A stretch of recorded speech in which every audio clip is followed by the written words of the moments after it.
Bienvenidos y bienvenidas a este encuentro alrededor pues, de los 40 años del 15 de octubre de 1979, un acontecimiento importante para la historia de El Salvador.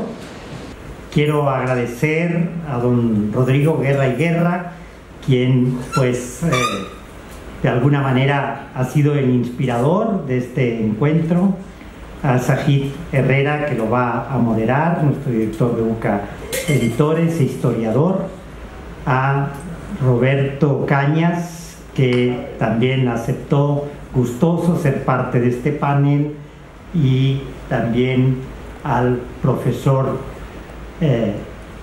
Ricardo Rivera, profesor del Departamento de Filosofía, historiador, muy gran conocedor de este momento histórico del país, que ha estudiado y analizado muchas veces. Bueno, yo solo quiero darles la bienvenida y quizás pues me parecía importante hacer algo que nos diera el contexto en aquel momento, y se me ocurrió buscar en el diario de Monseñor Romero, ¿verdad? Y voy a leer lo que escribió al día siguiente del 15 de octubre, el 16 de octubre, Monseñor Romero en su diario. No todo, sino solamente una parte. Martes 16 de octubre de 1979. También día de mucha trascendencia. Amanecí preparando el comunicado arzobispal. Me ayudó el padre Rafael Moreno y el padre Gregorio Rosa, y a las 9 tuve una visita en nombre de la nueva Junta Presidencial. Me pedía que apresurara una palabra de llamamiento a la cordura, ya que se comenzaban a ver brotes de reacción en el campo de izquierda. Paso al llamamiento pastoral ante la nueva situación del país, que lo tenían listo, Monseñor Romero dice, al mediodía. Voy a leer solo unos párrafos. Desde ayer El Salvador ha entrado en una nueva y delicada coyuntura de su historia. Una insurrección militar depuso al gobierno del general Carlos Humberto Romero. Nuestra Iglesia, que desde su propia identidad y por exigencia evangélica se ha comprometido a acompañar al pueblo en todas sus vicisitudes, siente la responsabilidad de decir su primera palabra ante esta nueva situación. Dice, hace referencia que es una palabra de reflexión a la luz de nuestra fe cristiana, no una palabra política. Y se va dirigiendo a tres grupos: al pueblo, al nuevo gobierno y a los políticos. Al pueblo le dice: comprendemos que la paciencia de este pueblo nuestro tan sufrido está agotándose, y tememos que la expectativa creada por la insurrección militar pueda resolverse en peligrosa impaciencia o degenerar en nuevas violencias. Tanto más que de este pueblo han salido innumerables mártires y héroes que son el testimonio dramático de estos últimos años de pesadilla. Sin embargo, en la hora decisiva que estamos viviendo, queremos exhortar a nuestro pueblo a la prudencia, porque es de prudentes observar y esperar antes de juzgar y actuar. Una actitud impaciente y violenta sería tan culpable e injusta como la opresión y represión en que nuestra pobre patria ha estado sumergida. Nuestro llamado se dirige también a quienes, por defender injustamente sus intereses y privilegios económicos, sociales y políticos, han sido culpables de tanto malestar y violencia. Permítanme recordarles que la justicia y la voz de los pobres debe ser escuchada por ellos como la misma causa del Señor, que llama a la conversión y ha de ser juez de todos los hombres. Al nuevo gobierno, nuestra palabra se dirige finalmente al nuevo gobierno surgido de la insurrección militar que depuso al régimen anterior. Hemos estudiado atentamente los mensajes que expresan el pensamiento oficial del nuevo gobierno. En ellos reconocemos buena voluntad, claridad de ideas y conciencia clara de su responsabilidad. Sin embargo, queremos dejar bien claro que solo podrá este gobierno merecer la confianza y la colaboración del pueblo cuando demuestre que las bellas promesas contenidas en la proclama, dada a conocer esta madrugada, no son letra muerta, sino verdadera esperanza que ha comenzado para nuestra patria una nueva era. Por nuestra parte, en nuestra calidad de pastor de la Iglesia, estamos dispuestos al diálogo y a la colaboración con el nuevo gobierno. Solo ponemos una condición: que ambos, gobierno e Iglesia, seamos conscientes de que nuestra razón de ser es el servicio al pueblo, cada uno desde su propia competencia. Esta es nuestra primera palabra en el difícil camino que hoy se inicia y que esperamos, con la ayuda de Dios, seguir iluminando desde el Evangelio de Cristo. Que el Divino Salvador guíe los pasos de todos los hombres de buena voluntad que trabajan por la construcción de la justicia y la paz en nuestra patria.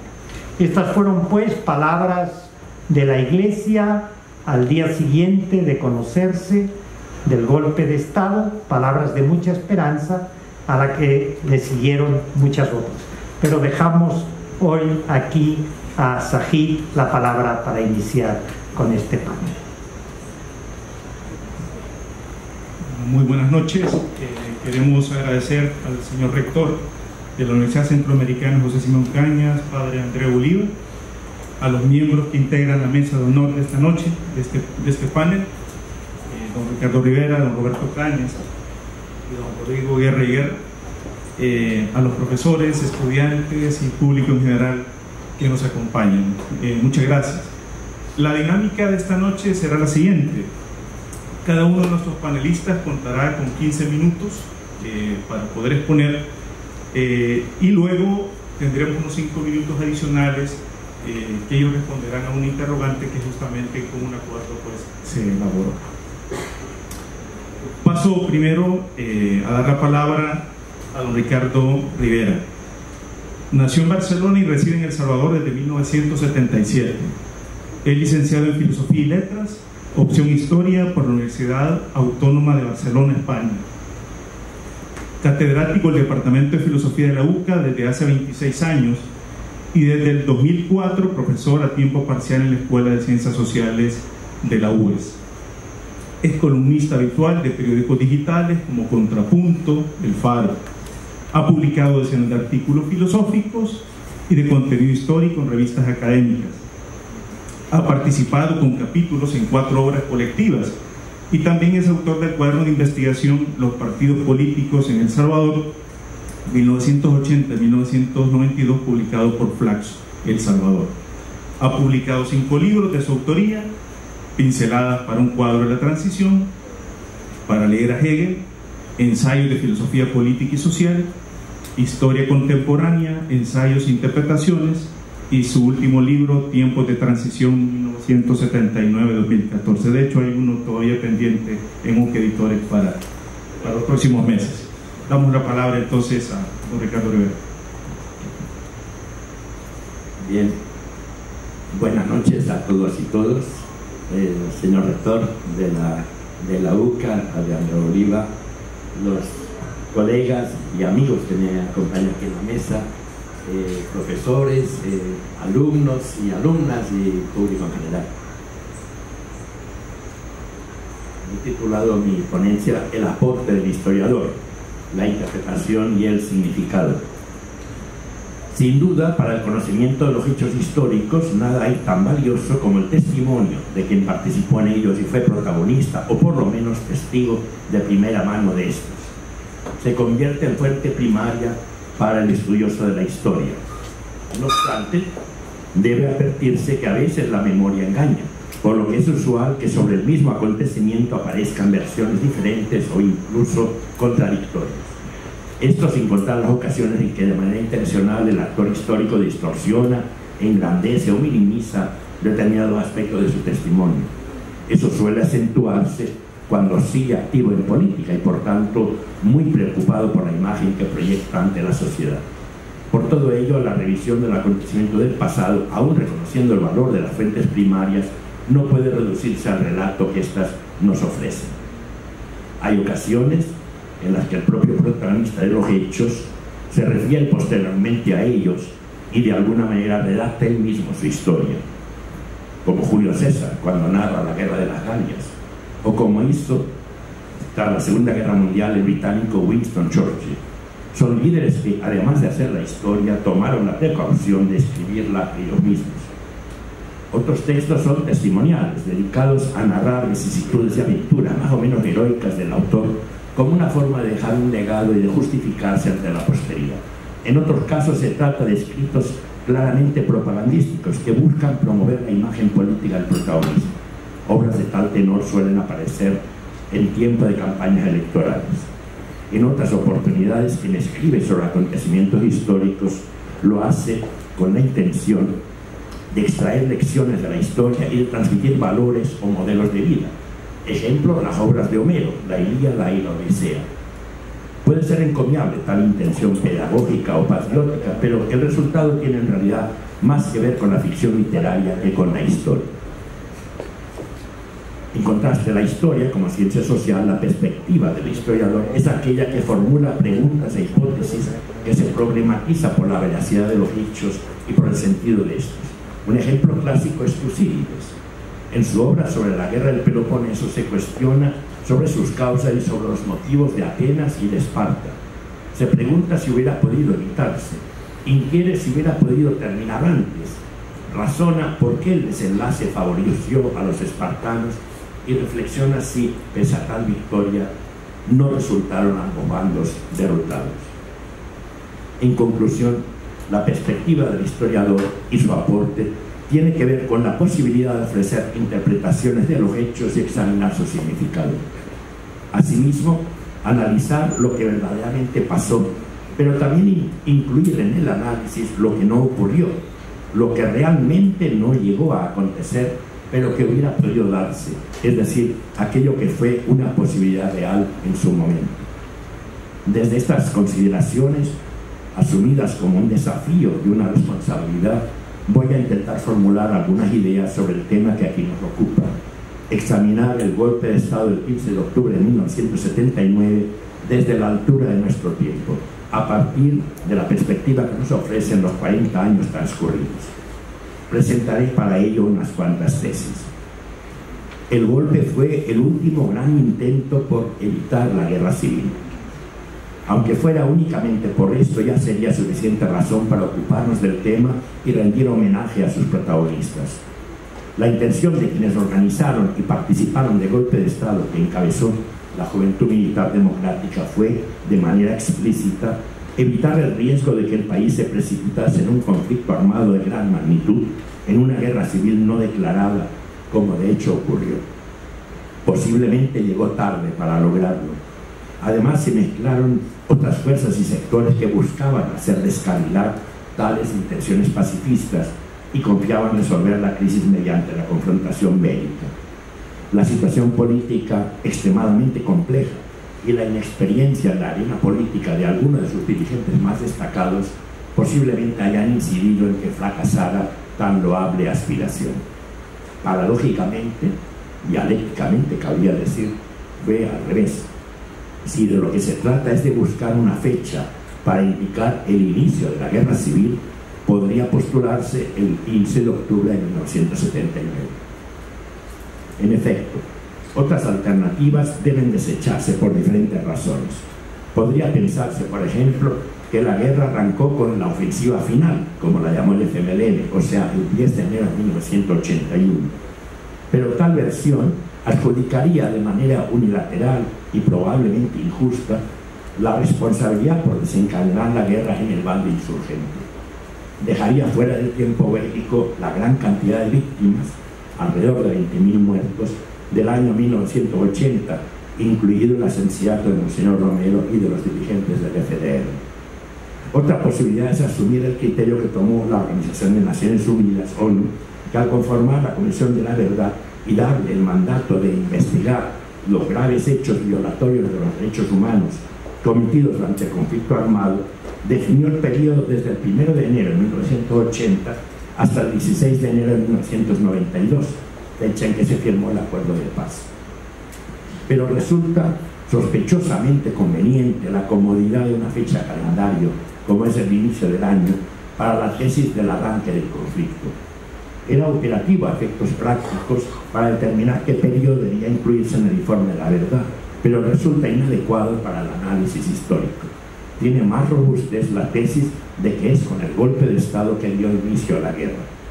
También por lo siguiente: el golpe puso fin a la dictadura. Desde diciembre de 1931 el país había estado sometido bajo el autoritarismo de un régimen de dictadura militar que, lejos de flexibilizarse o democratizarse, degeneró durante la década de los 70 en un franco terrorismo de Estado. La represión fue la gran motivación del auge del movimiento popular y también el motivo principal para la decisión de los jóvenes oficiales de la Fuerza Armada de derrocar al gobierno del general Romero a fin de emprender reformas estructurales que pudieran aliviar la tensión social y posibilitasen la democratización del régimen. Pero no se pudieron sentar las bases para la democracia sino al final de la guerra, con el acuerdo de paz de Chapultepec. Puede afirmarse entonces que los aproximadamente 12 años que duró el conflicto armado constituyeron un periodo de transición entre uno y otro régimen político. O sea, en ese tiempo ya no hay dictadura, pero todavía no hay democracia. Para alcanzar la democracia, para conquistarla, se necesitó de toda una guerra intensa y prolongada, cruel y devastadora, pero que finalmente germinó el fruto anhelado de la democracia. Desde el 15 de octubre de 1979 ya no había dictadura, pero no quiere decir que el estamento militar haya sido apartado del poder. Al revés, en el tiempo de la contienda bélica es cuando la Fuerza Armada se hace más poderosa. Efectivamente, los militares en la época controlan los aeropuertos, las fronteras terrestres y marítimas.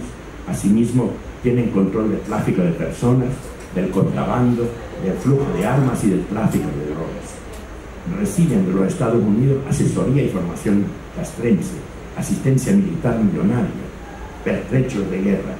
Tienen más poder que nunca, pero al mismo tiempo menos poder que nunca.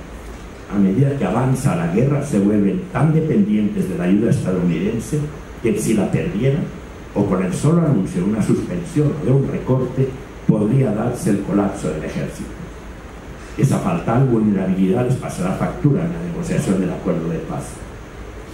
Por otro lado, la estrategia que impulsa a Estados Unidos para aislar a la guerrilla y ganar la guerra consiste en reformas con represión. Es una versión modificada de la que aplicaron en Vietnam, que los norteamericanos consideran funcionó bien a pesar de haber perdido allí la guerra. Se trata de reformas manchadas de sangre, como las calificó Ellacuría en fecha tan temprana como febrero de 1980. Se impulsan por la segunda y la tercera junta, surgidas de la alianza espuria de la democracia cristiana con la Fuerza Armada, al tiempo que se efectúa un genocidio con decenas de miles de víctimas. Es una estrategia que busca arrebatarle banderas a la insurgencia, al tiempo que pretende debilitar a la oligarquía. Por tal motivo es que Ellacuría ha calificado de extremo centro a las juntas de gobierno democristianas y al gobierno de Duarte. El golpe significó un serio intento de apuesta por la reforma. La primera Junta Revolucionaria de Gobierno, instalada tras el triunfo del golpe del 15 de octubre de 1979, anunció un plan de gobierno que incluía la reforma agraria como eje central. Se pretendía avanzar también en la nacionalización del sistema bancario, en la sindicalización campesina y en el respeto a los derechos humanos. Sin embargo, lo confrontativo de la coyuntura, el auge de la represión y el boicot activo de elementos militares en el gabinete, en especial la oposición de los coroneles Jaime Arturo Gutiérrez, Guillermo García y Eugenio Vélez Casanova, paralizó dicha iniciativa. A finales del año, apenas transcurridos algo más de 2 meses, ya se discutía la renuncia masiva de los elementos civiles del gabinete ante la no ejecución del plan de gobierno y la desatada represión. Días después vino la sorpresa. La democracia cristiana había estado negociando en secreto con la Fuerza Armada y con la Embajada de Estados Unidos, y a principios de enero se dio a conocer la instalación de una segunda junta donde se mantenían los coroneles y se incorporaban dirigentes del PDC. Dicho partido, resentido por no haber sido incluido en la primera junta, donde sí se integró a Guillermo Manuel Hundo, su aliado socialdemócrata y rival político, ahora se quedaba en exclusiva en el nuevo gobierno, tras haber engañado a todos clamando por la renuncia masiva. Astucia política que mostrará tener las piernas cortas. Héctor Dadairesi renunciará el 6 de marzo y Rubén Zamora, junto a otros compañeros, lo harán a mediados del mes. Justo a tiempo, afortunadamente, para no resultar puestos en evidencia de la historia. Tan solo unos pocos días después, el 24 de marzo, caía asesinado por un francotirador de los Escuadrones de la Muerte, Monseñor Óscar Arnulfo Romero. Pero ellos ya no formaban parte, a pocos días de distancia, de ese gobierno. De forma que la verdadera opción por la reforma, representada por la primera junta, tenía como enemiga esta segunda opción reformista, cómplice del guerrerismo del alto mando de la Fuerza Armada y de su socio imperialista.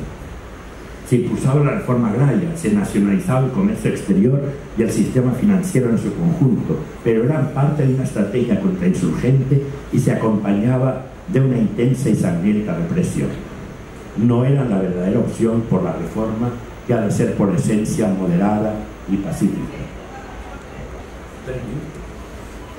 La reforma fue sobrepasada por la reacción y la revolución. También tenía de antagonista la reacción, personalizada cada vez más por el mayor Roberto D'Aubuisson, expulsado del ejército en la depuración militar que se efectuó tras el golpe de Estado. Era poseedor de los archivos de la Agencia Nacional de Seguridad, ANSESAL, los cuales privatizó a su modo, con total impunidad, nutriendo desde dicha información de inteligencia el accionar de los Escuadrones de la Muerte. El mayor se plegó al fundar Arena en septiembre de 1981 a la estrategia impuesta por el imperio: ir a elecciones, gestar una nueva constitución que permitiera dejar de gobernar por decreto y poder proclamar que en El Salvador había un gobierno democrático, con el argumento de que había sido elegido en las urnas. Tampoco la revolución, como opción estratégica y alternativa a la crisis nacional, había sido inocente respecto al fracaso del golpe de la primera junta. Se privilegió empujar la unidad de las fuerzas revolucionarias, incluso corriendo el riesgo de perder la alianza con las fuerzas democráticas, para utilizar el lenguaje de la época. De hecho, se rompió la acumulación lograda a lo largo de la década de los 70 con la Unión Nacional Opositora, UNO, donde confluían las corrientes democristiana, socialdemócrata y comunista. El FDR se conformaba en abril de 1980 como heredero de aquella antigua alianza electoral. La mayoría de los gobiernos democristianos reconocerían al gobierno del Partido Demócrata Cristiano de Duarte, pero la Internacional Socialista, a la que adhería el partido de Guillermo Manuel Hundo, apoyaba la alianza FDR-FMLN y con ella la mayoría de gobiernos de signo socialdemócrata. La paradoja se da al final de la década de los 80, cuando, agotada la vía de la lucha armada y en una situación de empate militar o equilibrio estratégico de fuerzas, que no logró romper ni siquiera la gran ofensiva guerrillera de noviembre de 1989, se instale finalmente la mesa de negociación con los auspicios de la ONU. Negociaron los representantes del FMLN y los del gobierno de Arena, es decir, se sentaba la revolución frente a la reacción. Juntos hicieron posible el entendimiento y la paz. Abrieron para el país un periodo histórico de reformas, en el marco de la incipiente democracia, cuyo fundamento es la reforma a fondo de la Constitución. Es decir, al final la reforma es la que se ha impuesto en este último giro dialéctico. Es un inesperado desenlace, como un momento de revancha que ofrece la historia. Es más, los instrumentos partidarios principales de la reacción y de la revolución aparecen hoy agotados y en declive. Monopolizaron el poder en las instituciones estatales por 3 décadas. Esto los desgastó hasta tal punto que hoy parecieran tener fecha de vencimiento. Tal pareciera que los proyectos que postulan la reforma y que le apuestan a la evolución social son los que tienen mayor perspectiva de futuro. Por tanto, a 40 años del golpe de Estado del 15 de octubre de 1979, podemos afirmar que sus ideas y sus ideales no han muerto y gozan además de buena salud. Muchas gracias.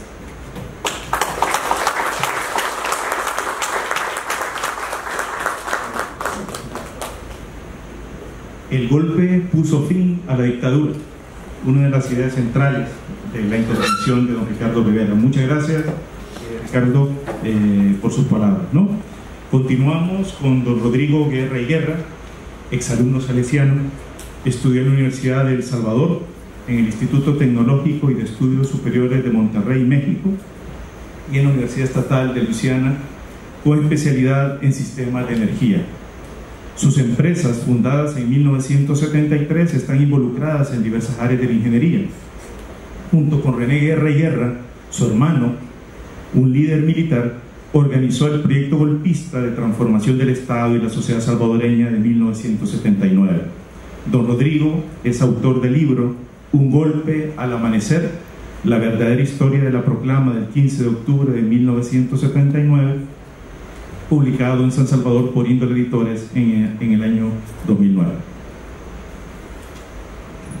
Muchísimas gracias.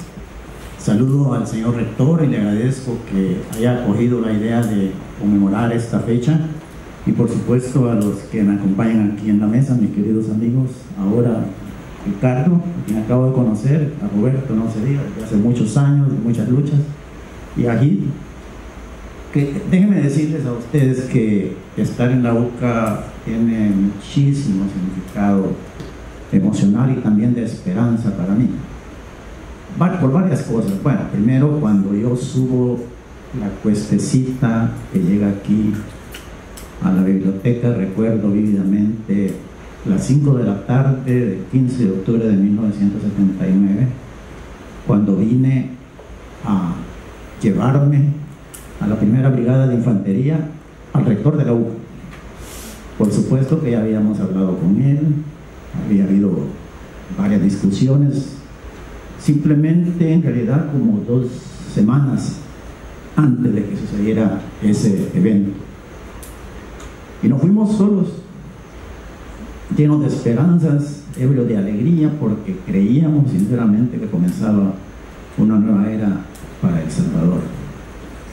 También déjenme decirles que desde entonces y antes también la UCA significa un oasis moral e intelectual, desde luego, que ha permanecido como una fortaleza de esperanza para el país. En medio de tantos años terribles que nos ha tocado vivir los últimos 40 años, la UCA se ha mantenido como aquella roca sólida que francamente nos llena de orgullo como salvadoreños y que nos da de nuevo mucha esperanza. Creo que de aquí de nuevo están saliendo cosas nuevas que nos dan fuerza para pensar en el futuro y no pensar tanto en el pasado. Quería pedirles un favor. El 15 de octubre, cuando vengo a recoger a Román Mayor, el rector de la UCA, y nos enfrascamos en cerca de 5 o 6 horas de discusión con los militares que querían darle otro giro a lo que comenzaba, no habían muerto ese día cerca de 100,000 personas, y sobre todo no había muerto Monseñor Romero, no habían muerto los mártires de la UCA, que claro, ellos mueren 10 años después, pero como una consecuencia de todo lo que había pasado ese día. Entonces, si me lo permiten, yo quisiera que me regalaran 10 segundos para pararnos y por 10 segundos recordarlos a todos ellos, incluyendo a Elba y Celina. No va a ser 1 minuto, van a ser 10 segundos.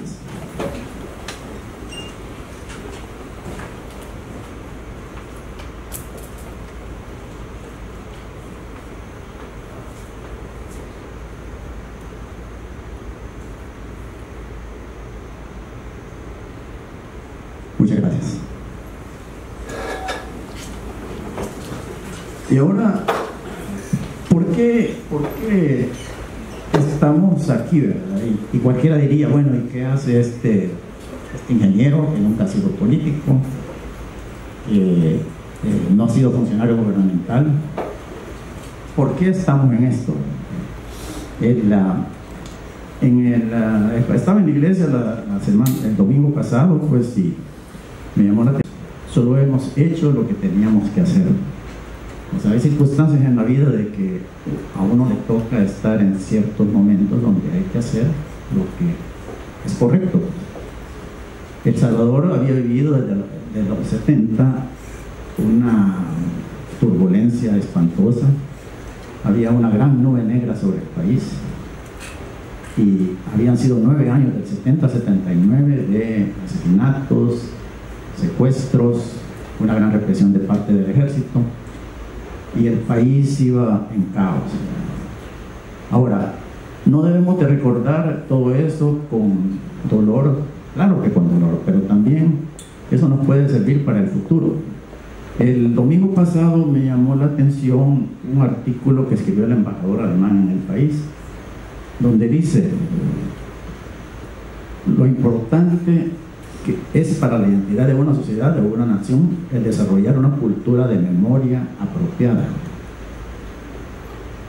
Es indispensable curar heridas abiertas, aprender de la historia y evitar errores y omisiones de nuestros padres y abuelos. Imaginémonos, pues hace 80 años, por estos días, la poderosísima Alemania lanzaba la invasión de Europa y el mundo tembló. Y miren en lo que paró todo eso, ¿verdad? Y los alemanes ahora reflexionan sobre aquella historia tan dura, donde la mayoría del pueblo alemán se dejó llevar por un dictador loco, ¿verdad?, que lo llevó a esa horrible tragedia que envolvió al mundo por 6 años, que ellos fueron derrotados. Entonces nosotros, considero yo, pues, y creo que todos estamos de acuerdo en que debemos de aprender de todas las cosas que han sido tan dramáticas y dolorosas para el país, de mártires que han dado su sangre, de muchos jóvenes. Yo les digo, aquí me agrada muchísimo ver a tanta gente joven, pero hace 40 años estudiantes de la universidad habían abandonado la universidad, habían tomado las armas, legítimamente aspirando a un cambio en el país, y muchos de ellos ofrendaron su vida. Una cosa es el que luchó, el que dejó su sangre, y otra cosa los líderes que le pudieron haber fallado. Pero entonces, por eso es que nosotros debemos de evitar que esas cosas se den. Desafortunadamente, a raíz de todo lo que vino después, salieron las pandillas, estamos en una guerra social de nuevo. ¿Y qué es lo que ha pasado? Este movimiento no fue solamente un golpe de Estado. Se empezó a gestar 7 años antes. No lo van a creer, en una ciudad americana que se llama Columbus, Ohio. Mi hermano René en ese tiempo era mayor del ejército, pero estaba estudiando telecomunicaciones en la Universidad del Estado de Ohio. Sacó una maestría, me tocó visitarlo. Yo en ese tiempo tuve mi último trabajo con una empresa americana, la ESO, una empresa petrolera. Sí, he sido ingeniero, pero en ese tiempo me habían asignado ser el gerente de mercado de la empresa. Tenía apenas 31 años. Y uno de mis trabajos era presentarle al gerente un análisis de la situación política, económica y del mercado del país. Cada mes tenía que hacer eso. Leía los periódicos diariamente. Bueno, siempre lo he hecho toda mi vida. O sea que la misma actividad que yo hacía para una empresa petrolera me permitía estar informado de lo que estaba sucediendo. Y esas empresas pues se mueven en ciertos círculos y tienen acceso pues a información que a mí me llegaba. Entonces cuando llego allá y empiezo a hablar con mi hermano de que ya la situación en el país se estaba poniendo muy dura, que había habido fraude electoral en marzo de 1972, pues 2 jóvenes pues comenzamos a pensar, bueno, ¿y a dónde va nuestro país? Pero sinceramente nunca nos imaginamos que iba a ser necesario dar un golpe de Estado, sino que lo que elucubrábamos era de que, bueno, que estableciéramos alianzas, amistades, que un grupo de personas empezara a trabajar por el país, pues,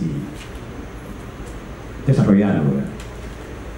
Pero los años pues fueron corriendo y la violencia creciendo. Mi hermano llega de regreso al país en 1975, ya con el grado de mayor y con su maestría empieza a obtener posiciones importantes en el ejército y llegó a ser 2 años después el teniente coronel más joven de la historia del ejército. En fin, cualquiera pensaría, ¿verdad?, que dentro de un esquema militar una persona así debería de haberse acomodado al status quo. Tenía todo pues para lograr lo que muchas personas en nuestro país erróneamente buscan como un objetivo: hacerse ricos, vivir en medio de la opulencia y consecuentemente de la injusticia. Pero con mucho orgullo les digo, pues él no aceptó eso. Yo soy 2 años mayor que él, así que siempre le jalé un poquito las orejas, pero con mucho aprecio, con mucho cariño, con mucho respeto mutuo. Y a raíz de eso pues empezamos a tener contactos con diversas personas en el país, y él comenzó a trabajar con jóvenes oficiales para convencerlos de que venía una hecatombe en el país. En fin, las cosas se fueron desarrollando. Viene el año de 1979, ya empiezan los asesinatos. En el 77 habían asesinado al padre Rotilio Grande.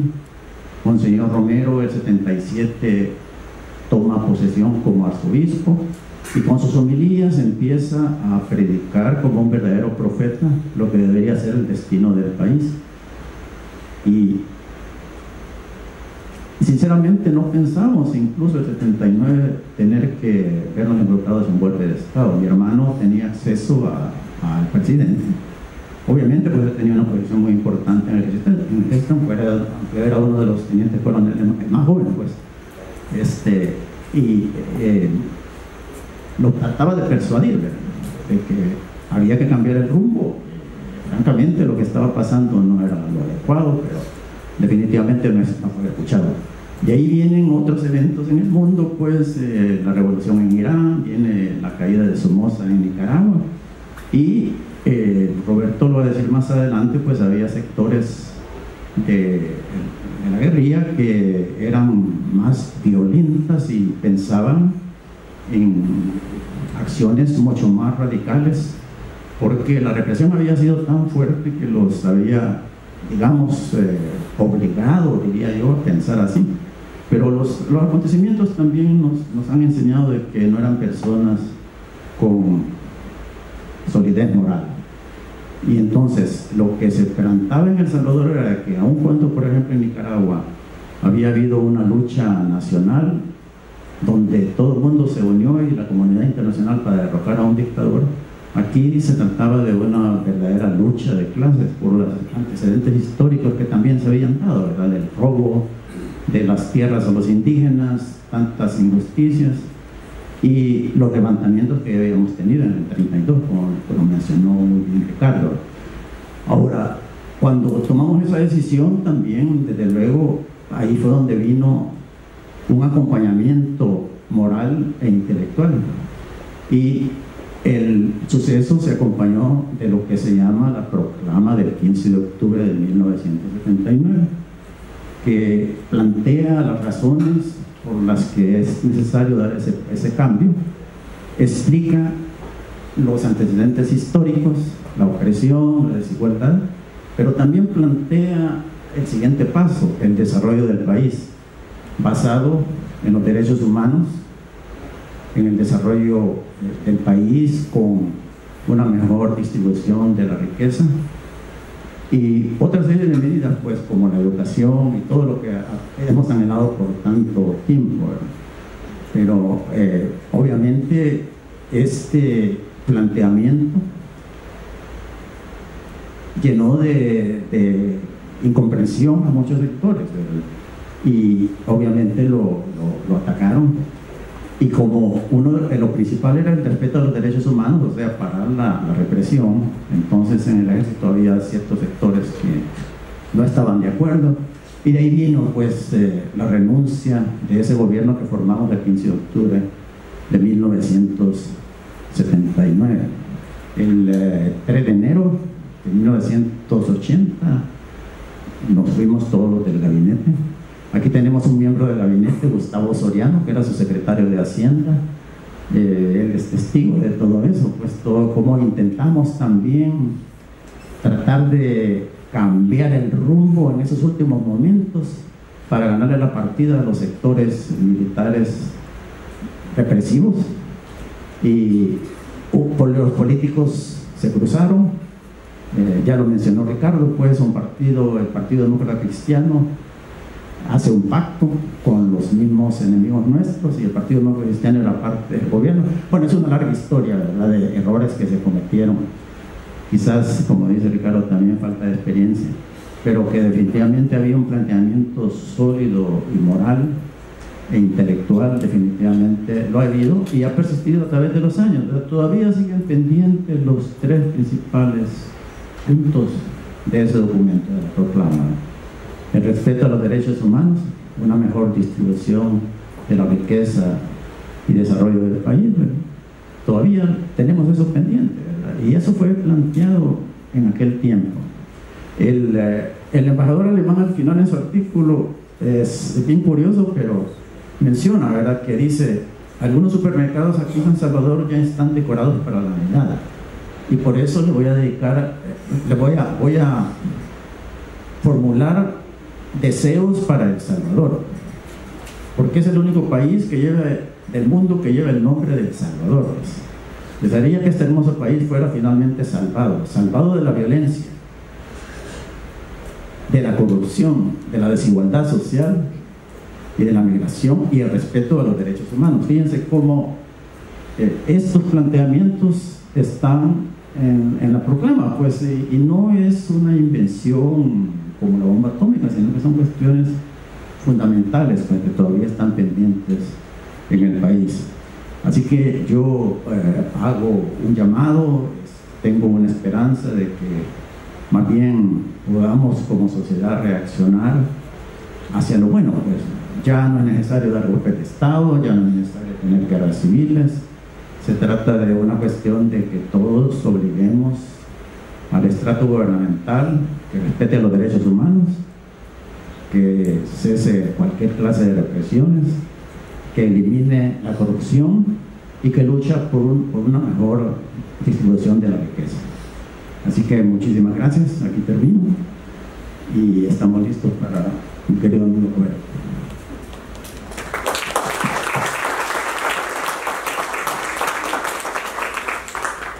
Muchas gracias, don Rodrigo Guerra y Guerra. La proclama del 15 de octubre del 79 plantea el desarrollo del país basado en los derechos humanos, una de las ideas que nos acaba de plantear don Rodrigo en su intervención. Voy a dar la palabra a don Roberto Cañas. Él es licenciado en Economía por la Universidad de El Salvador, máster en Educación por la Universidad Latina de Costa Rica. Posee una certificación como especialista en investigación educativa por la Universidad de Harvard en convenio con FEPADE. Cuenta con una amplia experiencia en la docencia e investigación en las áreas de economía, ciencia política y educación. Economista distinguido por el Colegio de Profesionales en Ciencias Económicas, Colproce, en el año 2017. Entre 1988 y 1989 fue miembro de la Comisión Política y Diplomática del FMLN. De 1989 a 1992, miembro de la Comisión de Negociación firmante de los Acuerdos de Paz. Don Roberto. Gracias, Ahid. Buenas noches a todos y a todas, distinguido señor rector de la Universidad Centroamericana José Simeón Cañas, padre Andrés Bolívar, estimados miembros, amigos con los que compartimos esta mesa. Qué bueno poder recordar 40 años después un hecho que no fue el iniciador, sino que la conclusión de una década fundamental en la historia del país. Creo que tener sentido de la historia debe ser, además de los 5 sentidos que tenemos biológicos, un sentido que deberíamos de desarrollar todos los salvadoreños. Además, otros sentidos también, sentido de la realidad, no estar hablando más allá de lo que uno verdaderamente debe entender de lo que está pasando, sino situarse efectivamente en lo que sucede, sentido de la historia, para entender que el estudio de la historia nos permite saber por qué somos ahora como somos. Quizás, ¿por qué digo que 40 años después, 1979 es la conclusión y no el inicio? Porque al inicio de la década de los 70 comienza la lucha armada en El Salvador. Primero con 2 organizaciones político-militares que después devienen en 5 organizaciones, y que de lo que vamos a hablar no existía el FMLN. El FMLN existe y es producto de la unión de 5 organizaciones guerrilleras un año después, justamente en octubre, el 10 de octubre, el día de mañana, pero de 1980. Surgen las organizaciones político-militares como producto de una generación de jóvenes que se plantea de que el país hay que transformarlo y que la lucha política electoral está agotada y que es obligado buscar otras formas de organización, otras formas de lucha para cambiar el país. Pero esta lucha armada, muy rápidamente en la cabeza de los miembros del FMLN, que posteriormente se formó, llegó a una conclusión: que por muy dispuestos que estuvieran los dirigentes guerrilleros a exponer su vida y entregarla por las transformaciones sociales, no era posible si no se lograba construir un movimiento organizativo, social, poderoso. Y es a partir de eso que en 1975 y antes, en 1974, surgen las que Monseñor Romero en su carta pastoral llama las organizaciones populares. Nosotros les llamábamos los frentes de masa. Surge en 1974 el Frente de Acción Popular Unificada, el FAPO, y surge en 1975 el Bloque Popular Revolucionario. Entonces estoy vanando el surgimiento de la lucha armada a comienzos de la década de los 70 como el antecedente lejano más importante para entender lo del golpe de Estado de octubre del 79, el aparecimiento de las organizaciones populares y finalmente todo esto cruzado por fraudes electorales en toda la década de los 60 y 70, que ha sido como una de las señas de identidad de la historia del país, que se resuelve con el acuerdo de paz. Otro antecedente importante internacional es el triunfo de la Revolución Popular Sandinista en julio de 1979, el 19 de julio, que también marca un hito en la historia centroamericana y que conmueve la realidad salvadoreña, puesto que los militares del Salvador veían horrorizados que oficiales de la Guardia Somocista llegaban con la ropa que tenían puestas a la Unión, huyendo del triunfo de la Revolución Popular nicaragüense.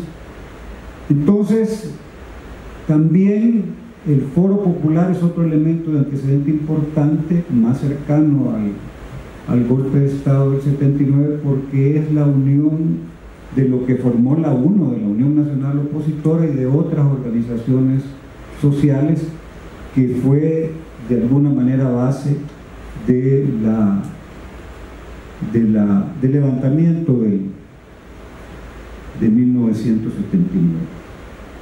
A ver, con un contexto de un auge extraordinario de la lucha del movimiento social, con una aguda crisis política, hay un grupo de militares que logra cuajar un golpe de Estado, pero no el único. Rodrigo sabe muy bien que además del grupo de militares que logró que cuajara su intención conspirativa, habían otros grupos de militares que también querían dar un golpe de Estado, y cada uno vio la posibilidad del golpe de Estado con distintos objetivos. Muchos militares lo vieron como un abortivo, como un golpe preventivo a la posibilidad del triunfo de una insurrección popular parecida o más radical que la que se había dado en Nicaragua.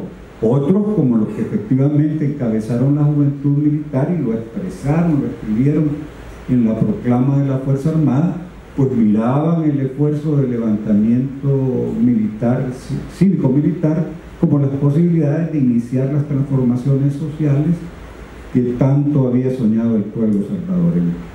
Claro, una debilidad estructural que tenía el movimiento del golpe de Estado era que era un movimiento de élites, un grupo de jóvenes militares que quería hacer esas transformaciones y un grupo de civiles que también buscaba interpretar la necesidad del cambio social en el país, pero los grandes sectores populares o estaban en la calle organizados en los frentes de masas, el Bloque, el PAPU, las ligas populares, el 28 de febrero, las ligas para la liberación, y estaban en otra dinámica en la cual el golpe de Estado fue un conjunto como de acuerdos y negociaciones y pactos y compromisos, algunos pegados con saliva. Y cuando el padre Andreu leyó, nos recordó ahora la frase del profeta, verdaderamente lo que dijo Monseñor Romero fue lo que sucedió. Es decir, número uno, ciertamente había buena voluntad, buenas intenciones en los que dieron el golpe de Estado, completamente de acuerdo en que eran bellas promesas: terminar con la corrupción, el respeto de los derechos humanos, la eliminación de orden. Cuando uno revisa la proclama, son muy loables los elementos que están planteados ahí, bellas promesas, y se convirtieron muy rápidamente, a la vuelta de 3 meses, como Monseñor Romero escribió, en letra muerta. Ya a la altura de los primeros días de enero de 1980 había terminado el esfuerzo verdadero de la primera junta cívico-militar.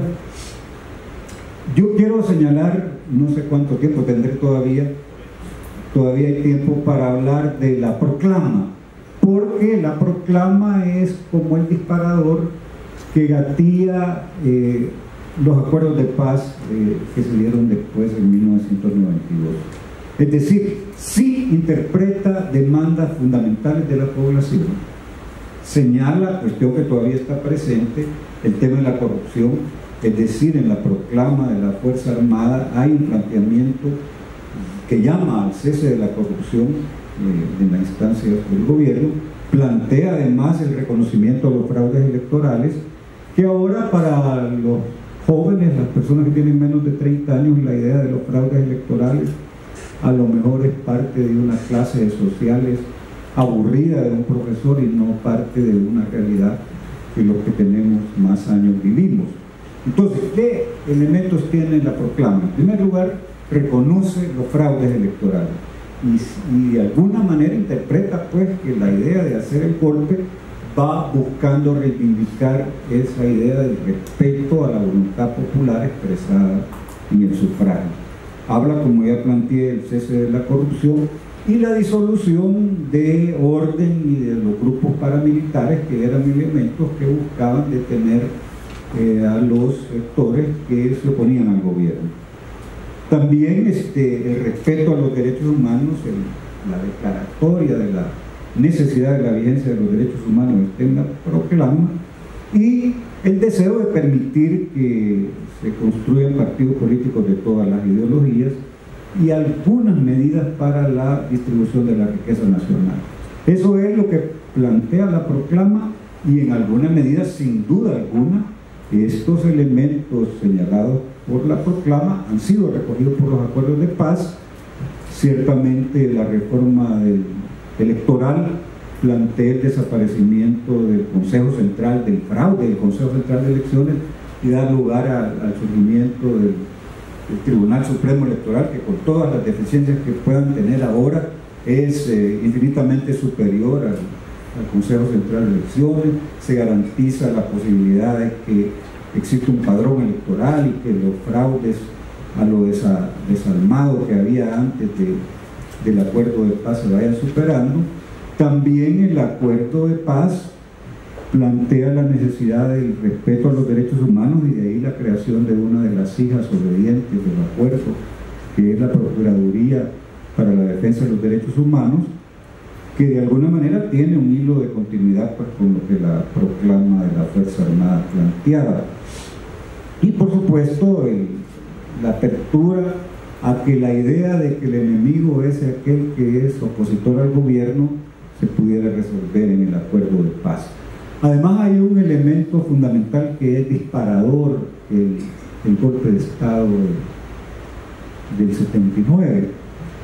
En primer lugar, las pláticas de las distintas organizaciones guerrilleras que en bilaterales nos veíamos y estábamos como mirando con bastante recelo el golpe de Estado, porque hay que entender que no existía el FMLN. Para el Bloque Popular Revolucionario, que era la expresión de las Fuerzas Populares de Liberación, la FPL, el golpe de Estado era un autogolpe, era un intento de los mismos grupos militares de abortar la posibilidad de una victoria guerrillera. Para el Partido Comunista, que después integra junto con el Ejército Revolucionario del Pueblo y la FPL, la Troika, la DRU, la Dirección Revolucionaria Unificada, a finales del 80,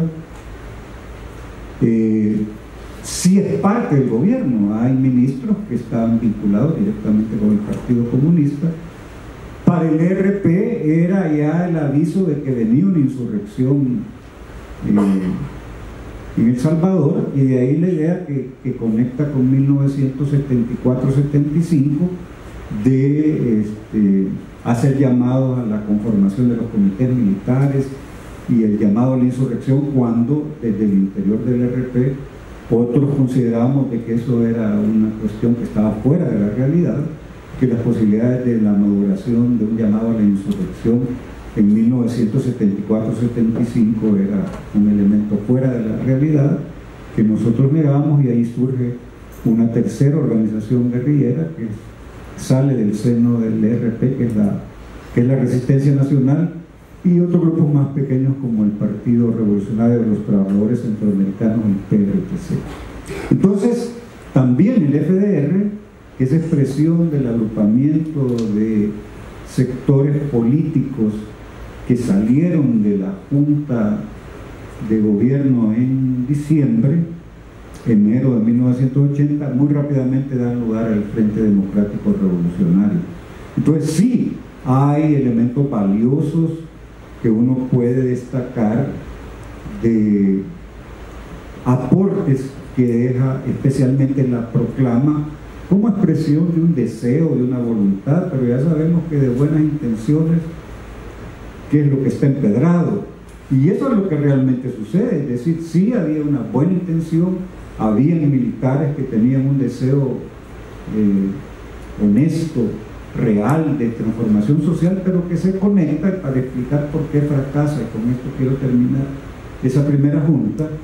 El principio de la jerarquización en el seno de la Fuerza Armada hace que la juventud militar, que es el motor del golpe de Estado, entregue prácticamente el movimiento al coronel Majano y al coronel Abdul Gutiérrez, que era la expresión de la continuidad del espíritu de contrainsurgencia al interior de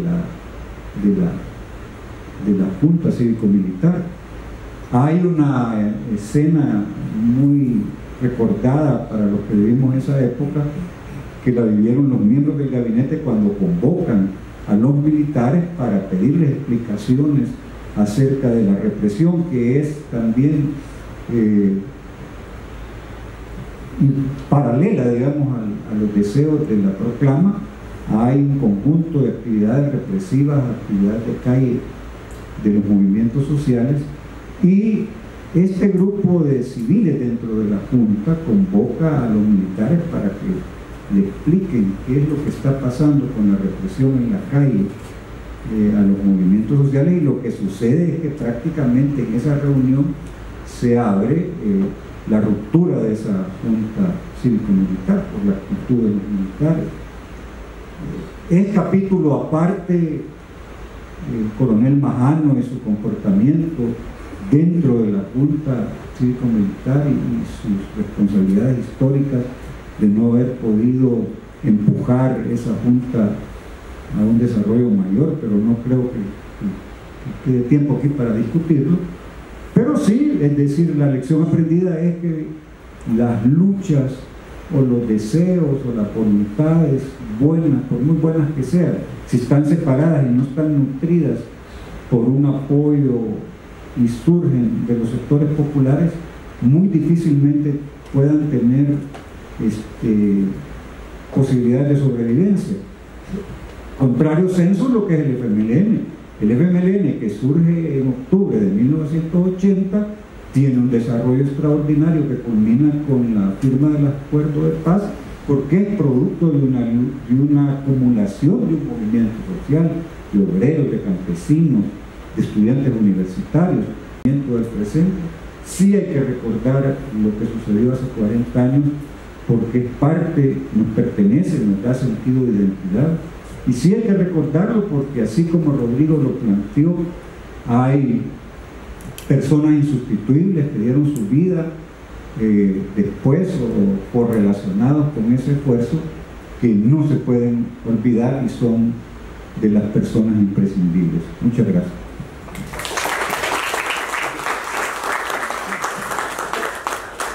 Gracias, don Roberto, por su intervención. Nos queda, ¿no?, el eco de esta frase que usted dijo, que también nos recuerda mucho lo que decía Yacurie: desarrollar el sentido de la historia, ¿no? Bien, ahora pasamos a la última ronda. Esta ronda constará de 5 minutos. Cada uno de los ponentes tendrá 5 minutos para dar sus valoraciones en torno a la siguiente pregunta, que fue consensada previamente, ¿no? ¿Cuáles han sido las tareas no cumplidas del proyecto golpista y cómo queda este proyecto ante la situación actual del país? Vamos a iniciar del último hacia el primero, ¿no? Entonces, don Roberto Cañas. Bueno, sin don Roberto, mejor sin esos apodos, que tiene una connotación salvadoreña especial, también por la edad, me imagino que necesito. A ver, pues sí, las tareas no cumplidas están presentes. La corrupción es parte de la realidad salvadoreña de hace 40 años, de hace 20 años y de hace 10 días o 3 días. O sea, esa es una seña de identidad de la realidad salvadoreña, en la medida que eso que plantea la proclama como tarea fundamental del cese de la corrupción, pues ahí está como una tarea inconclusa, algo que no se logró en la proclama, que sigue presente como un elemento que destruye las posibilidades de sacar adelante el país. Además del cese de la corrupción, pues el gran problema de fondo en El Salvador es el problema estructural, la desigualdad económica. Hubo un intento, pero ya contrainsurgente, con las dos juntas cívico-militares de la democracia cristiana, con el ejército, de buscar hacer una reforma agraria contrainsurgente, y se hizo un intento de nacionalizar la banca, que después tuvo un desastre cuando en 1989 se le entrega a su antiguo dueño. Entonces, las tareas que no se cumplieron en la proclama, que siguen sin cumplirse, son las tareas estructurales. No las resolvió el acuerdo de paz.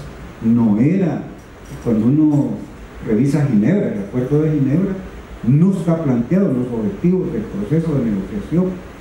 Las transformaciones estructurales eran terminar el conflicto por la vía política en el tiempo más corto posible, democratizar el país. Las tareas verdaderamente de la construcción de la democracia sí las plantea en alguna medida la proclama. Esas tareas de la construcción democrática siguen presentes. A lo que hemos llegado es una construcción incompleta, diría yo, de una democracia electoral que tiene todavía dificultades. Ya no digamos que se pueda soñar en una democracia directa, no hay plebiscito, no hay referéndum. Y terminaría diciendo yo, pues, que en términos de la desigualdad económica, la pobreza, la exclusión social, de alguna manera intentó la proclama y lo habla de medidas para la redistribución de la riqueza nacional, pero son tareas pendientes.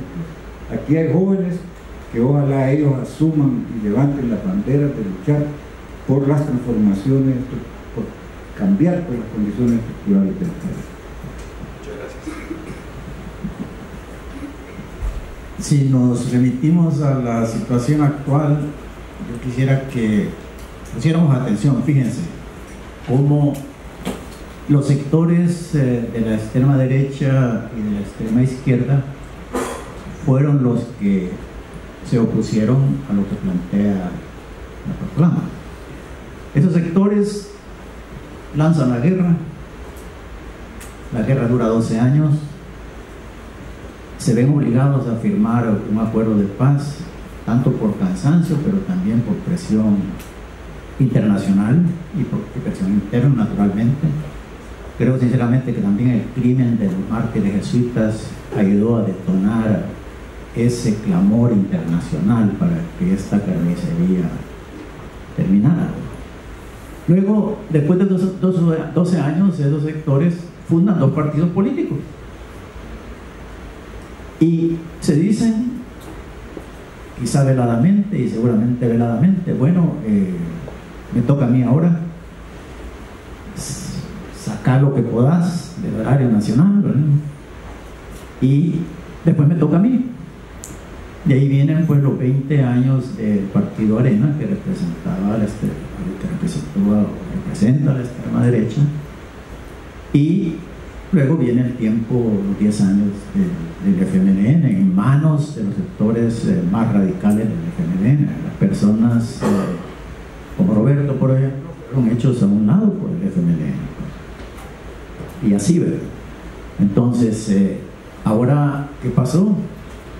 El pueblo, cansado de esas ofertas que no funcionaron, que pelearon la guerra, ¿verdad? Que se opusieron a aquel cambio que se planteó hace 4 años, 40 años, perdón, busca desesperadamente una alternativa, pues, y en eso estamos. Definitivamente el actual gobierno ha sido, digamos, un agente para desvelar a los monstruos, a la extrema derecha y a la extrema izquierda. Pero, como lo hemos repetido, claro, los 3 principales llamados de la proclama siguen pendientes, ¿verdad? Nadie lo respetó y por eso estamos así, ¿verdad? O sea, ustedes saben, derechos humanos, una distribución más equitativa de la riqueza y desarrollo nacional, ¿verdad? Y el cese a la corrupción y a la violencia. Sin embargo, les diría yo pues que aunque el tiempo pasa tan lentamente, Romain Rolland, un pensador francés, dijo eso, lento viene el futuro, pero viene. Lento viene el futuro, pero viene. También el domingo pasado me llamó la atención la lectura de un profeta de hace 2500 años, el profeta Habacuc, que dice, ¿verdad? A Dios se dirige y le dice: ¿hasta cuándo, Dios, pediré auxilio sin que me escuches? Y denunciaré a gritos la violencia que reina sin que vengas a salvarme. ¿Por qué me dejas ver la injusticia y te quedas mirando la opresión? Me imagino pues que los años que han vivido han servido para que nos preguntemos eso. Ante mí no hay más que asaltos y violencias, y surgen rebeliones y desórdenes. Dios le dice: describe la visión que te he manifestado, ponla clara en tablillas para que se pueda leer de corrido. Es todavía una visión de algo lejano, pero que viene corriendo y no fallará. Si te tarda, espérala, pues llegará sin falta. El malvado sucumbirá sin remedio, el justo en cambio vivirá por su falta. Con eso lo dejo para que lo reflexionemos y tengamos esperanza.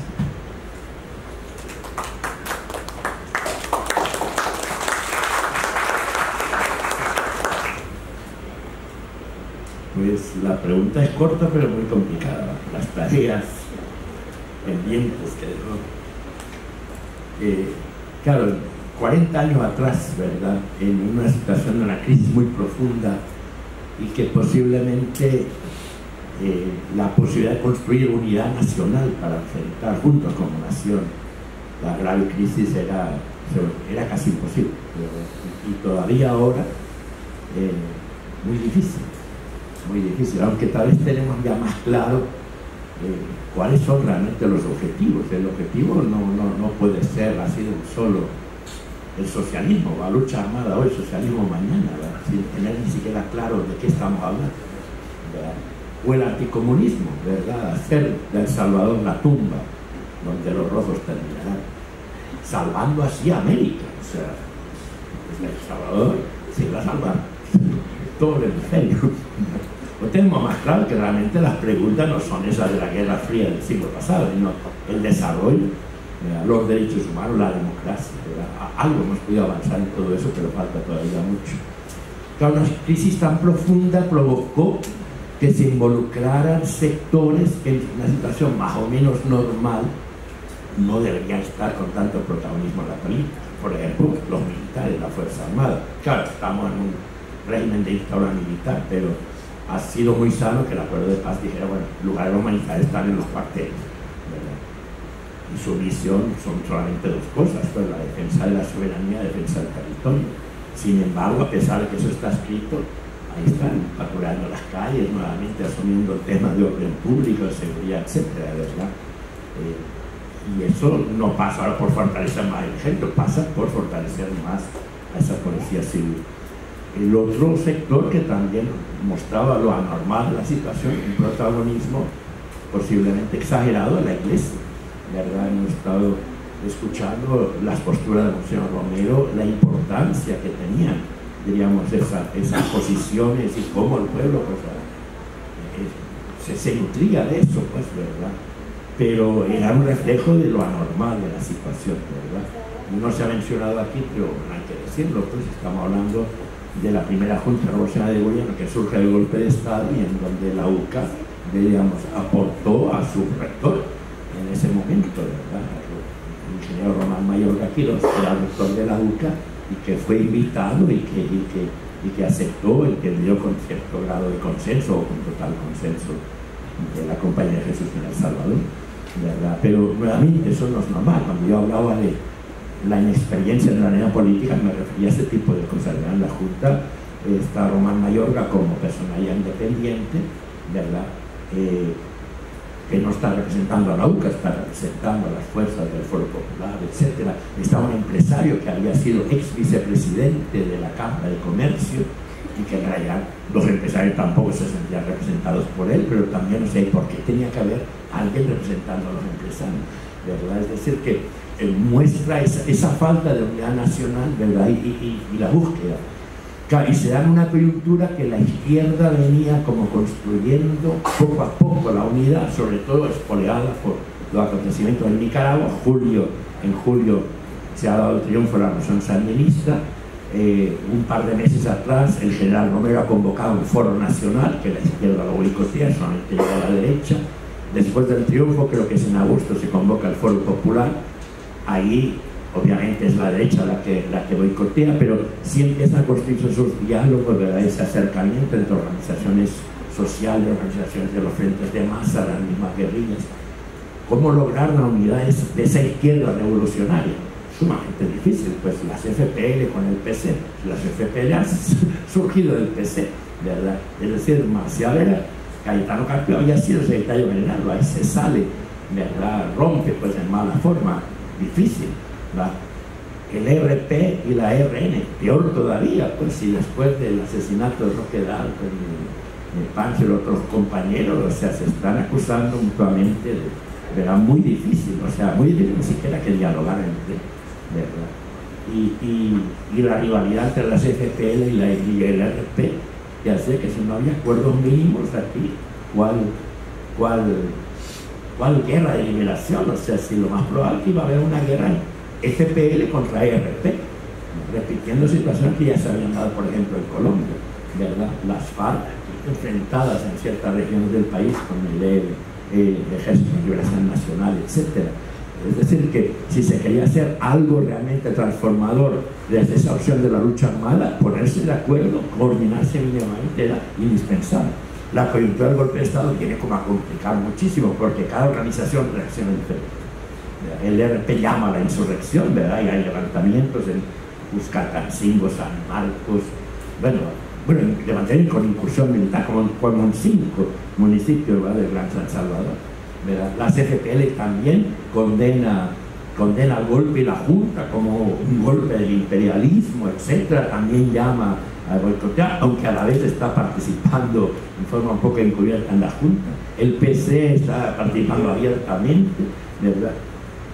Pues sí, porque después se va a ver Salvador Samayoa, exministro de Educación, en esa primera Junta. En enero va a aparecer afiliándose a las FPL, pero digamos, toda la gente de la izquierda sabía que ella era las FPL, ¿verdad? Es decir, que sí está en las FPL jugando ese doble juego, ¿verdad? Pero entonces cada organización ha reaccionado diferente, ¿verdad? Diferente. Y eso obviamente aceleró del lado de las fuerzas revolucionarias que esa Junta iba a tener muy poca vida, una corta vida, porque o sea, o te mantenías en el gobierno o entrabas en ese juego de la represión. Y de hecho los primeros días después del golpe se reprimen, hay como media docena de huelgas obreras y son reprimidas antes, ¿verdad? Por eso la tensión entre militares y civiles casi inmediatamente, ¿verdad? Pero también se desperdició esa oportunidad con fuerzas de centro izquierda, de centro derecha, que de alguna forma habían tenido una acumulación a lo largo de los 70, ¿verdad? Y que de pronto también ahí se pierde, ¿verdad? Y en buena medida se perdió porque la democracia cristiana, digamos, Duarte llevaba 7 años fuera del país y fuera del país el hombre venía a cambiar, ya había sido presidente a nivel de América Latina, etc. A nivel popular decía, regresó muy gordito, no es el mismo, está muy gordo, es una forma de decir que, ¿verdad? Pero no tenía correlación Duarte cuando él regresa, ¿verdad? Regresa creo que a principios de noviembre. Y realmente los que están leyendo el partido tienen posiciones más de avanzada y dejaron perder, diríamos, el control del partido en ese juego, ¿verdad? Que por eso que hay bastante responsabilidad, un sector se sale, pero cuando se sale son minoritarios, pues, ¿verdad?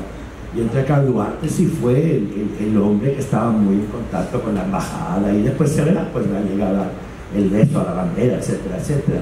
Entonces, claro, ahí se pierde eso. No solamente se pierde la posibilidad de trabajar con todo el conjunto del centro, sino que se pierde un partido valioso, pues, porque eso fue un naufragio, pues, ¿verdad? Los restos de un naufragio. 5 años en el gobierno con Duarte destrozaron ese partido, que me parece que es una pérdida, o sea, que prácticamente no existe, pues, una expresión demócrata cristiana en este país, ¿verdad? Una opción socialdemócrata fuerte, o sea, el MNR se autodisolvió, quedó una fundación, la Funda Ungo, ¿verdad? Entonces, claro, no es que no exista un centro izquierda, un centro derecha, pero está a saber qué color tiene, ¿verdad? Puede que sea color celeste, ni siquiera está claro, ¿verdad? Pero nuevamente, diría yo, es nuevamente el reto pendiente, ¿verdad? Cómo generar una unidad nacional que pueda de alguna forma aislar aquellos sectores más reaccionarios, más proimperialistas, más opuestos al progreso, va más a favor, en este caso del neoliberalismo, para generar un proyecto nacional que sea viable, que sea sostenible, porque así como estamos fragmentados, pareciera que 40 años más tarde nuevamente nos encaminamos a una crisis muy profunda, ¿verdad? Y que ojalá que no estemos pensando que otro golpe de Estado fuera la solución, porque realmente esa es la gran lección, ¿verdad? Ese golpe de Estado muy bien intencionado, pero como aquí se recordó, creo que las frases de Dante Alighieri, ¿verdad? En el prólogo, algo así, que pone: el camino al infierno está empedrado de buenas intenciones, ¿verdad? Es una frase muy sabia, pues, ¿verdad? De que la buena intención realmente no te salva, hay que ver para dónde te está llevando. Muchas gracias. Abrimos entonces el espacio para preguntas, comentarios por parte de ustedes, el público. De valorar el golpe del 15 de octubre es contrastar el contenido de la proclama con el acuerdo de paz, es decir, son como los dos extremos del proceso. Me parece que el elemento clave, o uno de los elementos clave que explica el problema de la Junta Revolucionaria de Gobierno es precisamente el nivel de protagonismo de la Fuerza Armada. El golpe lo inicia el ejército, el golpe lo encabeza el ejército, la Junta es básicamente encabezada por Majano, un militar, y al fin de cuentas son los militares que acaban con esa primera versión de la Junta. El protagonismo militar es, por lo tanto, creo que un factor explicativo de primera importancia. Los militares no van a ceder su papel como árbitro en última instancia del destino del país, porque no tienen otra, su existencia no tiene sentido fuera de eso. Ya de por sí el ejército, la Fuerza Armada desde el tiempo de Martínez, desde los años 30, tiene una función que es básicamente la seguridad pública, es decir, el accionar constante de los militares en los cargos de gobierno. Están en la guardia, en la policía de Hacienda.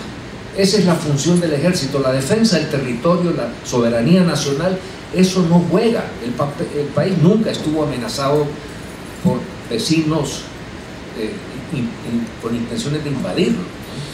El único país que puede invadir a El Salvador y salirse con la suya, ya sabemos cuál es, ¿no? Y ese no tiene ningún interés para hacerlo tampoco. Entonces, el problema del protagonismo de los militares y el peligro que ellos veían de no mantener esa iniciativa, eventualmente pues el acuerdo de paz del 92 lo sacó, por lo menos formalmente, de la jugada.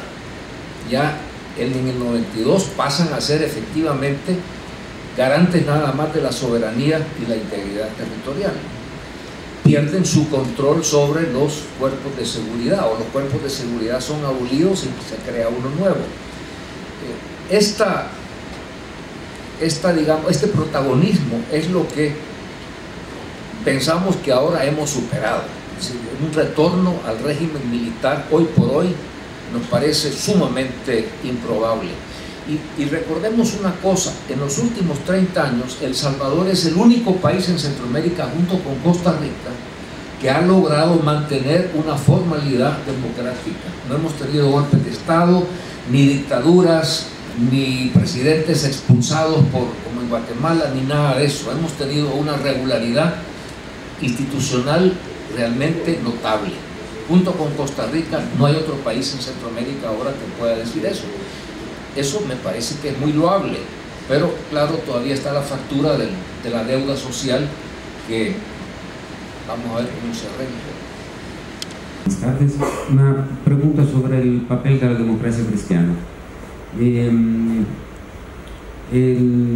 la segunda junta revolucionaria de gobierno entra los más jóvenes de la democracia cristiana, y mientras que los líderes como Duarte o Rey Prender se quedan un poco atrás a esperar que ver qué pasa.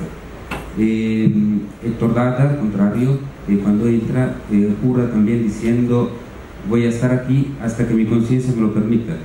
Entonces quería saber un poco si puede profundizar también esta cuestión generacional adentro del mismo partido. Gracias.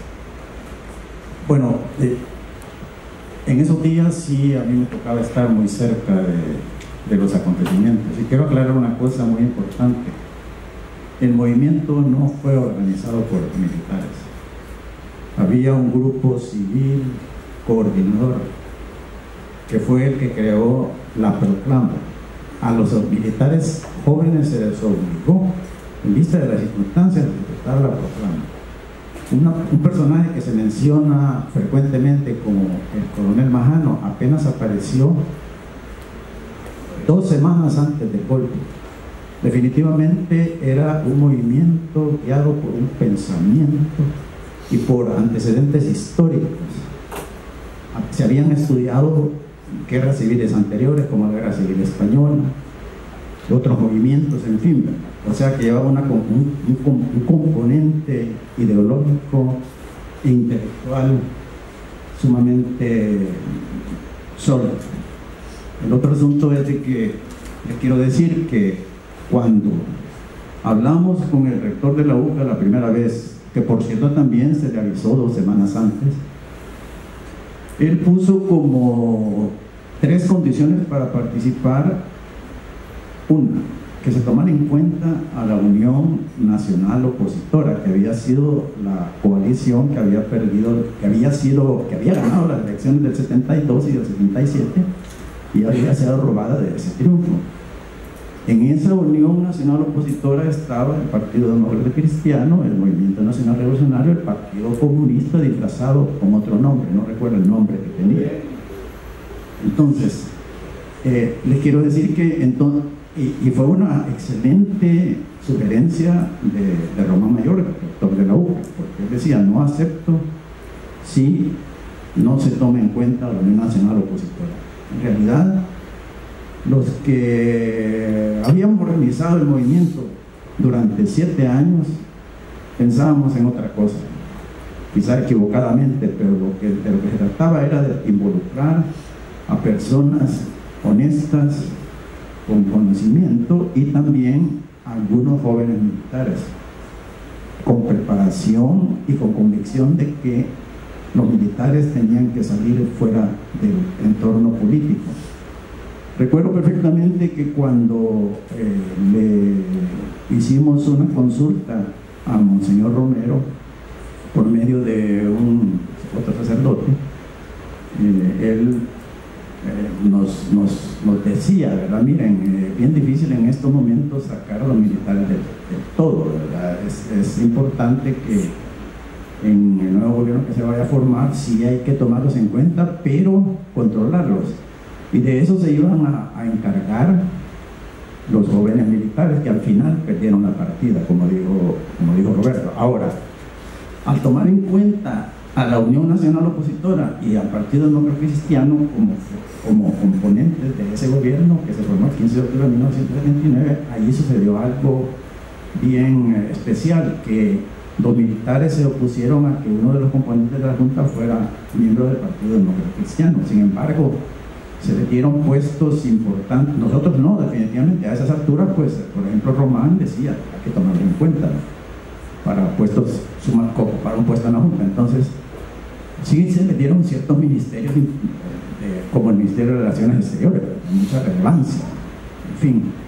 Pero el Partido Demócrata Cristiano quedó como con esa espina, ¿verdad?, de que, bueno, miren, no me tomaron en cuenta para un puesto en la Junta y me he quedado como en segundo plano. Y de ahí empezaron ciertos contactos de la Embajada de Estados Unidos, la CIA, donde los horrorizaba de que el gobierno tuviera ministros comunistas. Y francamente, en ese momento el Partido Comunista no tenía ningún brazo armado, pues, era una jugada en realidad maestra de traerlos y separarlos del movimiento armado. Pero entonces comienza el Partido Demócrata Cristiano a hacer contactos desde el inicio del gobierno con los militares que se oponían a las reformas. Y estos militares, les quiero decir, salieron esposados desde Estados Unidos porque fueron expulsados. Me refiero al general Vídez Casanova y al general García, ¿verdad? Fueron expulsados de Estados Unidos y vinieron esposados a El Salvador, ¿verdad? Entonces les quiero decir, con ese tipo de gente el Partido Demócrata Cristiano hizo el pacto para apartar al sector comunista del primer gobierno y quedarse solo ellos formando parte del gobierno con los militares, pero aceptando, eso sí, que se impusiera la represión, porque eso era lo que querían hacer los militares conservadores. Y ahí vino pues ese pacto, y acordémonos también, ¿verdad?, que es el Partido Demócrata Cristiano ahora, en un momento dado, era el partido más popular del país. Había que ver, ¿no?, ojo, ese popularismo se puede perder, ¿verdad? Así es que en ese caso, pues ellos hicieron ese pacto lleno de sangre, ¿verdad?, que el mismo Señor también lo denunció en su momento, y al aceptar todo eso, pues se acabaron. Fue una traición histórica, porque en realidad es cierto, era un momento muy difícil, había buenas intenciones, lo que ustedes quieran, pero cuando, si dentro de un grupo uno de los componentes del grupo te está traicionando con tus propios enemigos, pues es muy difícil sobrevivir a esas maniobras, ¿no? Y sin más había un interés externo, como es la embajada de Estados Unidos. La democracia cristiana venía de Chile. Entonces hay una historia de ese partido que se prestó para todas esas cosas, y pues ahora prácticamente ya no existe. Como Arena y el FMLN, pues políticamente está en una grandísima crisis. Muchas gracias. Para contestar la pregunta de la democracia cristiana, en la primera junta importantes dirigentes de la democracia cristiana estuvieron en un segundo nivel, digamos. Rubén Zamora era secretario privado de la presidencia, Héctor Dada era canciller de la República, o sea que sí jugaron un papel protagónico. Ese grupo de Héctor Dada, Rubén Zamora, Francisco Díaz, Héctor Silva, Juan José Martel, se dividen de la democracia cristiana y crean el Movimiento Popular Social Cristiano, que sale y se incorpora al FDR meses después, cuando surge el FDR. Pero los que forman la alianza con los militares está, por supuesto, Roberto Viera, el mismo Duarte, que lo mandan a traer de Venezuela, Rey Prendes. Ese grupo, digamos, de la vieja democracia cristiana es la que forma la alianza con los militares y posibilita la segunda y la tercera junta de gobierno, porque ya en la segunda, pues, tanto Rubén como Héctor Dada se separan de la democracia cristiana, pero hay un grupo, digamos, Fidel Chávez, Rey Prendes, mandan a traer a Duarte de Venezuela. Ese es el grupo que hace la alianza con los militares y desarrolla el proyecto contrainsurgente de las dos siguientes juntas de gobierno, y después que posibilita la llegada de Napoleón Duarte a la presidencia. Es decir, se habla de que el golpe de Estado terminó, bueno, sí, ciertamente ha sido el último golpe de Estado que conocemos, pero terminó con el periodo de los 17 años de gobierno del PCN, pero el protagonismo de los militares estuvo presente, pues se mantuvo con el golpe de Estado del 79 y continuó con los dos gobiernos de las juntas que le siguieron. Después llega Duarte, después finalmente en el 89 con Cristiani aparece ya la generación de los presidentes civiles. Sí, un pequeño comentario sobre eso, democracia cristiana y los militares también, ¿verdad? Porque, claro, los militares estuvieron en el gobierno y sobre todo desde que se funda el PCN en los 60, hasta cierto punto con un proyecto propio, ¿verdad? A veces somos víctimas de ciertas categorías, en este caso marxistas, ¿verdad? De que el gobierno está en función de la clase dominante o del Estado, no sé qué. Pero ahí hay ciertos márgenes de autonomía, ¿verdad? Había un proyecto desarrollista que no necesariamente estaba, digamos, coordinado con la oligarquía o con el poder económico del país, como se demostró cuando intentaron hacer reforma agraria a mediados de los 70 con el nombre de Transformación Agraria, y el coronel Molina, que era el presidente de aquel tiempo, enfrentó una resistencia feroz de la oligarquía, digamos, de la clase dominante, pues de los cafetaleros, ¿verdad? Se emite la ley en el 75, en el 76, cuando ya se va a echar a andar, o sea, fue una cosa, pero que el gobierno se fue para atrás, que es cuando Yacuría, el padre Yacuría sacó ese famoso editorial, ¿verdad? Entiendo que, digamos, él lo redactó, pero era fruto de una discusión del colectivo que había en aquel tiempo, a sus órdenes, mi capitán, ¿verdad? De cómo se echó para atrás el gobierno, ¿verdad? Y se sometió al poder económico, ¿verdad? Y así expresaba el padre Yacuría, que el gobierno había perdido porque el capital le estaba, ¿verdad? Lo estaba sometiendo. Entonces es claro de que dentro del ejército corrientes, unas más conservadoras, otras menos, pero había corrientes que sí creían en esas transformaciones, ¿verdad? Que a través del golpe de Estado trataron de llevar a término, feliz término, unas transformaciones que evitaran el riesgo de la revolución, el riesgo de la guerra, etcétera, etcétera, pues, ¿verdad? Pero es cierto, el protagonismo del ejército y visto a esta distancia, justamente porque es un aspecto del acuerdo de paz que ha funcionado en gran medida, pero yo siento un poco en el sentido de no caer tampoco en un antimilitarismo, ¿verdad? Es decir, hay que ver el papel que los militares de la Fuerza Armada pueden jugar, ¿verdad? En algún momento el Frente soñaba con ser el futuro brazo armado del pueblo, pues así como en Nicaragua, que sí hubo victoria militar, pues el Ejército Nacional pasa a ser el Ejército Sandinista, ¿verdad? Aquí como no había condiciones, no había correlación, de pronto el Frente inventó el tema de la desmilitarización, ¿verdad? Y y quiso hacer pasar como una consigna de la izquierda revolucionaria que el país se quedará sin ejército, ¿verdad? En vez de plantear lo que hay que hacer es democratizar el ejército. Pero pues, además de Costa Rica, muy pocos estados no tienen ejército. Más o menos, pues, yo digo, hasta el Vaticano tiene la Guardia Suiza, claro, no es propiamente un ejército, pero esa idea de que no tengamos ejército, ¿verdad? Aquí, para aplicar los acuerdos de paz, vinieron altos militares de otros países y vinieron de España, que España había tenido su transición democrática. Y bueno, ya la anécdota personal, yo pude saludar a un antiguo profesor mío que era un coronel expulsado del ejército en tiempos de Franco, y que entonces la universidad donde yo estaba, que era bastante progresista, y se acaba de fundar hacía un par de años, la Universidad Autónoma de Barcelona, lo acogió, ¿verdad? Y ya hacía varios profesores que habían expulsado de la universidad. Entonces le inventaron un par de materias para que nos diera a los profesores, a los que estábamos estudiando licenciatura en historia social de la guerra y cosas así, ¿verdad? Pues este coronel vino aquí después de los acuerdos de paz, porque ya con la transición democrática el Partido Socialista Obrero Español lo llevó de candidato, entonces era senador y presidía la Comisión de Defensa del Senado español. Entonces vino aquí como a dar unas cuantas clases a los militares de aquí, miren, o sea, cómo hay que hacer, cambiar el cassette, etcétera, etcétera, ¿verdad?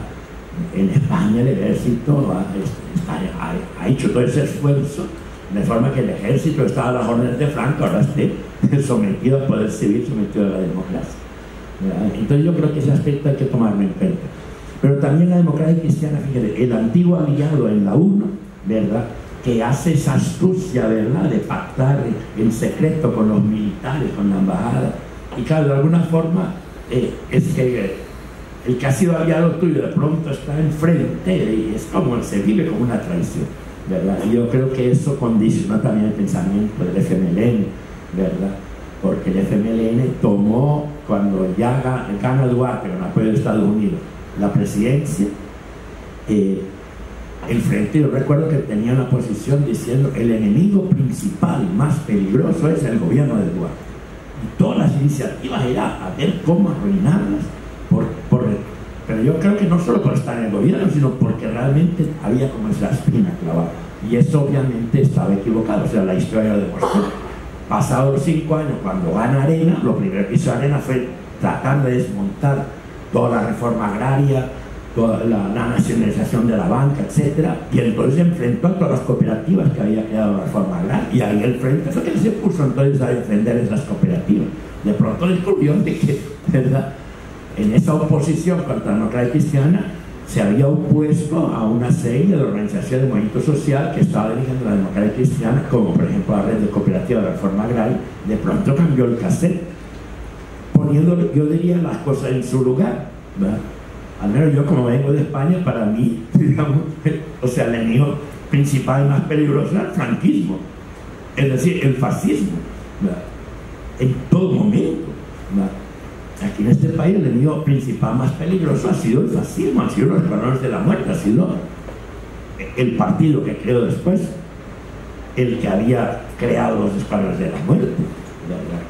Y eso de alguna forma la historia se encargó de ponerlo en su lugar, ¿verdad? Pero de alguna forma esos, ¿verdad?, esa trampa de caer a veces en nuestros, ¿verdad?, en nuestras trampas teóricas o ideológicas, ¿verdad?, son las que al final estamos pagando este costo. Pues yo siento que hay un costo aquí, es un déficit ideológico, ¿verdad?, de que corrientes de pensamiento, ¿verdad?, así como hay de pensamiento jurídico, ¿va?, está establecido que en la Corte Suprema de Justicia haya diversas corrientes de pensamiento jurídico.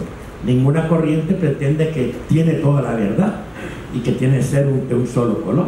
Pero en cambio, cuando nos pasamos al aspecto político, ¿verdad?, parecía que estamos con el ideal de que lo mejor es tener una política desideologizada, ¿verdad? Así como hay café descafeinado y, ¿verdad?, agua deshidratada, ¿verdad? Entonces, una política sin política, ¿verdad? Incluso el actual gobierno, que entiendo yo que es una de las cosas de las cuales presume, ¿verdad?, de que no tiene política, de que no tiene ideología, pero no tiene ideología, bueno, pues entonces, o sea, ¿cuál será el rumbo? ¿Verdad? Obviamente tiene que haber ideología, pero es por ese tipo de déficits, ¿verdad? de que por mucho tiempo ha habido corrientes de pensamiento muy identificables y de pronto, ¿verdad?, eso casi que se borra, ¿verdad? Casi que se borra porque, o sea, la derecha pretende ser centro, la izquierda pretende ser centro, y al final lo que hay es como una gran confusión, ¿verdad?, donde pareciera que entonces, bueno, los sellos ideológicos son si se levanta determinada bandera, ¿va?, que ha sido nuestro tiempo, levanta determinada bandera, ¿va?, de determinado tipo de derechos, ¿va?, entonces ya no hallamos cómo calificar ideológicamente esa iniciativa, ¿verdad?, y así la diversidad de cosas.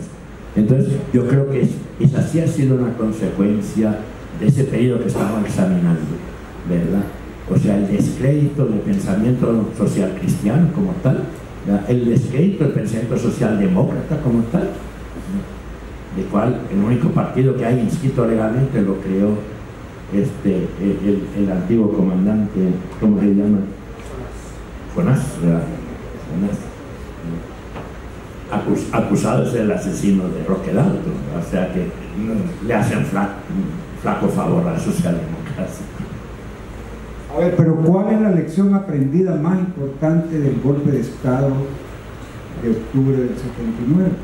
Es que no es posible pensar que transformaciones sociales se puedan ser producto de una gran conspiración entre la élite de la juventud militar y un grupo de bien intencionados dirigentes de los partidos políticos, separado de los sectores sociales, pues. Ese es en el fondo el problema, la debilidad estructural de esa junta, que duró 3 meses. O sea, que no surgió de un extraordinario apoyo social. El apoyo social estaba por otro lado, y una élite de jóvenes militares asociados con dirigentes políticos y académicos de buena voluntad deciden unirse, interpretar la necesidad de las transformaciones sociales que están postergadas, hacer una proclama que en su contenido es buena, pero que no tiene sustento en apoyo popular, porque los sectores sociales se quedaron allá en la cúpula.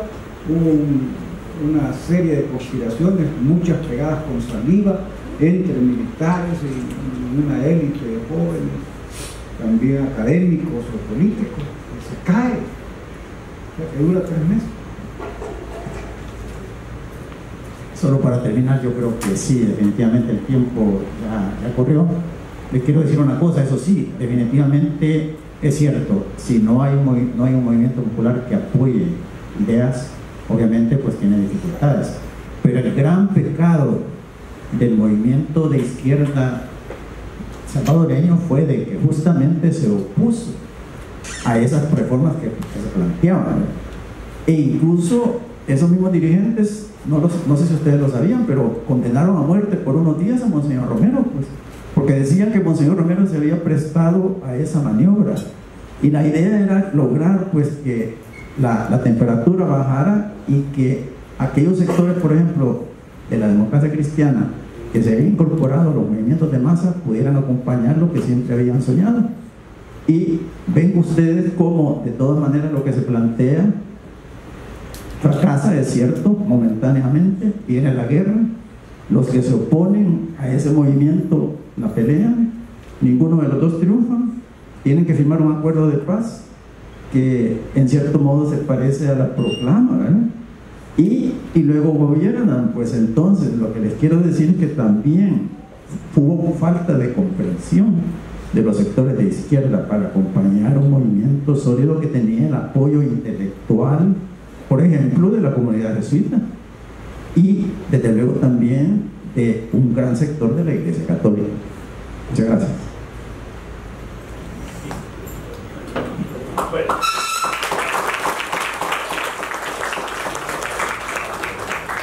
Quiero agradecer a nombre del señor rector su presencia esta noche, este conversatorio 40 años del 15 de octubre de 1979 y por supuesto, ¿no?, a los panelistas que brindaron sus opiniones esta noche. A todos muchas gracias y buenas noches.